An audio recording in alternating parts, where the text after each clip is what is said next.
Just shut your mouth. I must be hallucinating. There's no way Kai did that. Why the hell is this point of view in this book? Hey guys, welcome back to my YouTube channel. In today's video, we are actually going to be doing the one, the only fearless reading vlog. I am super excited for this video. I cannot wait. You don't know how many days I have waited for this. I have been studying for my MCAT, not reading this book. Well, it has been staring at me from my shelves, and finally got my hands on it. I want to start this video with a quick debrief. So I want to tell you guys my thoughts and my ratings on Powerless, Powerful, and Reckless. Reckless, oh reckless, it wrecked me in the best way possible. You will forever be my undoing, Peyton Gray. Kai Azar, guys, Kai Azar. Reckless, I'm gonna tell you off the bat, I gave Powerless 3 to 3.5 stars. Reckless, I gave 4 stars. Oh my god, it was so good. I know, okay, so people say that it was super back and forth, there was no plot. Do you not understand? It's a character-driven story. I felt like Peyton Gray and Malachi Azar needed that moment, needed that time together so they could figure things out. The banter, the whole dynamic. Guys, I loved Reckless. I ate that book up because finally, for once, the story felt original. It was something that I was invested in. It was characters that I felt things for. I wanted them to be together, so obviously I would continue reading. Awesome, spectacular, fabulous. All right, now it is time for Powerful. Spoiler, if you have not read Powerful, I'm going to spoil someone dear to my heart, Adina. Adina's death. I knew Adina was going to die because it's already mentioned near the ending of Powerless. Still, why did Powerful break my heart? Oh my god, the story was original. I fell in love with Lauren Roberts' writing style. The heart-wrenching, it's poetic. Okay, I know we all love our strong FMC, but Adina was so soft, she's so charming, she's so sweet. She's not a fighter, she's a lover. That line always broke me. I think that's why I love the story so much. I actually felt connected to Adina, and I love how she's so soft and fragile, but yet strong in her own way. And I feel like a lot of the new romantic books and fantasy books kind of overlook that. The scene, bro, that scene,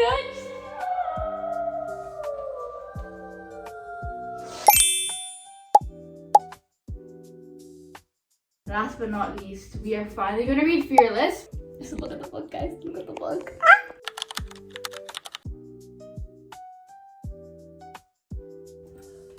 Alright guys, I'm on chapter 2, Kai's perspective, and I had to pause to read this line. A laugh threatens to slip past my numb lips. It's not as though she hasn't promised to be my ruin, hasn't already become my demise. She's the single most destructive thing I have ever desired, and yet it is a diamond on her finger that will destroy me. Wait, I'm not done. I need to read the continuation. I watch Peyton through the gaps of the gawking crowd, just as I will for the rest of my life. I'll be forced to spend my days at her service, but never at her side. In her shadow, but never truly seen. In love with the girl I'd have bowed to long before she became my queen. It rhymes! It rhymes, scene and queen. This is actually poetry. I'm gonna have to stop the video every 5 seconds if I'm gonna do this. I need to stop myself. Kai Azar! She drops her phone. Yet another line to read. You seem to forget that I'm completely powerless, Prince. Her words hold an edge as though her breath has become a blade she drags along my neck. So be my weakness then. Kai Azar! Just shut your mouth! Alright, it's quote time! Peyton is not a right or a wrong, not something as simple as a yes or a no. She is confusion itself, a feeling unplaced, a color between black and white. Hell, she is my silver savior, and hating her is not as simple as it may seem. Alright, so I've read exactly 50 pages of the book so far, and I would say that it is moving a bit slow, but it makes sense because Kai needs to talk with Kit to figure out what in the world he's thinking. Peyton needs to talk with Kit to figure out what his motivations are. And Kit I'm just glad Kit does not have a chapter of his own in Fearless, because every time Kit had a chapter in Reckless, I was like, no, shut up. It's always the same thing. Him sitting in that little depressing little room with the campfire, like the fire in the center, and him just throwing food out the window and growling and whining and crying. Maybe my thoughts will change and I will actually want to know Kit's point of view. Alright guys, so for my book, I've read 72 pages and I've also got a candle for some ambiance. It's a lavender candle, I just lit it up. Alright guys, so I'm reading and I just came upon this. Adric? Who's Adric? We're getting a new perspective, new point of view. That's an E, right?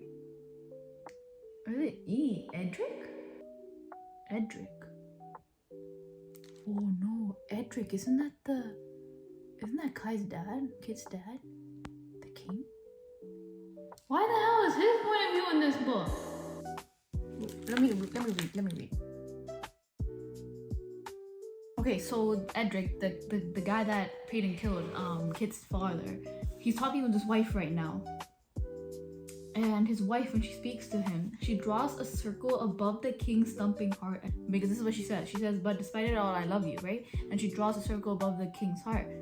And before Edric died, he branded Peyton as a ordinary by drawing a circle like above her heart, right? And we know that Adam isn't Peyton's real father. The guy that wrote the diary was Peyton? Someone related to him? This could be like a totally like terrible analysis, but I'm just thinking, like, wouldn't you think the same?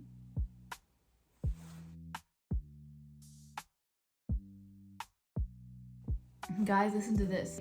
The court's person or something, or the person that like helps make decisions, and he's talking to Peyton, and he's like, the people want to send you back into your own trials. Is there gonna be trials in this book? I thought they were gonna travel like to all the places on this map.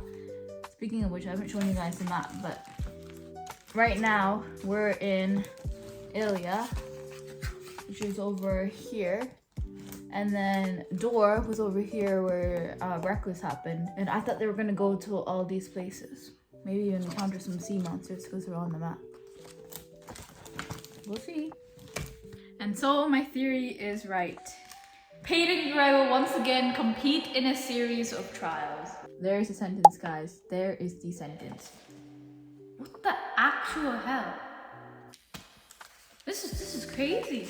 It's only chapter 12. The trials are beginning again in 3 days. Like, who's gonna take part in the trials? I swear, Blair, if Blair takes part in the trials, Peyton is going to kill the living crap out of that idiot for killing Adina.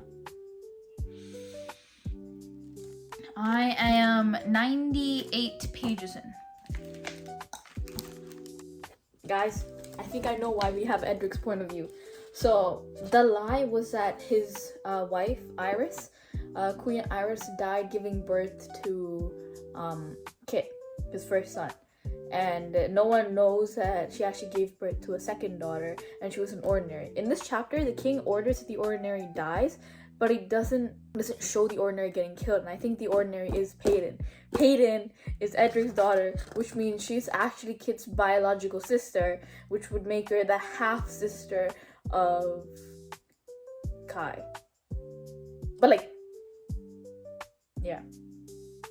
That is my theory right now, and it's just becoming more and more evident. And also, I'm at the part of where they're beginning their second trial, where Peyton has to travel to the Shallows to make a deal, so she can open up the trading borders with the Kingdom of Isram. I probably butchered that name, but finally, I was hoping. I was dying. I was hoping that the trials is not like alone, that she has at least Kai with her, and this time Kai decided to go with her, which makes me super happy.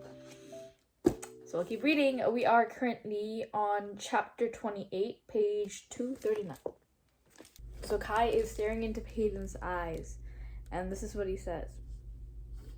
She looks at me, eyes as bright as the sea itself. I stare into them, memorizing the multitude of hues they hold in the flickering lantern light. My favorite color is a shade of her, a sliver of the vibrance she exudes, and I will gladly drown, gladly burn, gladly fall into those blue eyes until the day she looks at me for the last time. Alright guys, I think this is the third Edric chapter that I'm on, and in this chapter we realize that Kai is actually not the biological son of Edric. So he actually marries a lady named Mila after the death of the queen. So this child was never his. So that means, I'm telling you, Kit is actually Peyton's actual brother, because she was the kid that was ordered to get killed but was not killed. And then Kai is no longer a blood relative of Peyton. That is my theory. Guys, I'm currently on page 358, and this is the last trial that Peyton has to encounter. And she has to do a battle towards the death. And the person she's versing, I don't even have to say the name. I can feel the exact moment my heart shatters. It's when I turn, my eyes crashing into one's well memorized. I must be hallucinating. There is no way Kai just died. There's no way. I know Lauren Robinson did like a 2 truths and a lie thing where she said that Kai dies, but you're joking. You know the line that hurt me the most? Peyton was like, in the end, I was his ruin. No. What is this? Oh, she kills him? The next chapter is Kai's perspective, and he's like, I am grief, I am sorrow, I am anguish alike. Guys, not only is Kai alive, but Peyton killed Mac. Guys, this book is going to end. I'm on page 522, and Kit is going crazy, guys. He's going feral. He wants Peyton dead. He's been using the trials to kill her all along. And I don't know why he's coughing up blood. Is he dying? Like, did he try the virus that he's going to spread, the man-made plague? Is he trying it on himself? Kai catches his brother when he stumbles, stained sheets of paper tumble from the desk. The king watches him fly directly toward the ground, and then he follows. Is Kit gonna die? Alright guys, 588 pages after I finally finished Fearless, and let's just say Kit dies, and I really want to read Fearless, but I really like the epilogue where he meets Adina and Mac. I know it just mentioned them as like a warm voice and like a rough voice and like 2 stars staring back, but you know obviously it's dumb. This book was definitely a roller coaster. The third trial, guys, I actually thought Kai actually died, and I was like, there's no way she made him die, and there's still like approximately like this many pages of the book left. I was like, no, he has to come back. And he came back, and I was like, okay, thank goodness. The ending was bittersweet, but Kit dying was kind of sad, and he just turned like crazy, and I was like, bro, what's wrong with you, Kit? Like, you're so sweet, like what happened to you? But it was a nice book. I did feel that it was a bit slow, but also Blair is also alive, but I like how she didn't try and kill her. She kind of just lived with the fact that she doesn't want to take revenge because she wants Adina to rest in peace. Overall, I think my rating for this book would be maybe like a 3.8 stars. I definitely did enjoy Reckless more than I enjoyed Fearless, and I enjoyed Powerful more than I enjoyed Fearless, but I'm super excited to do a reading vlog for Fearful, so you guys can stay tuned for that.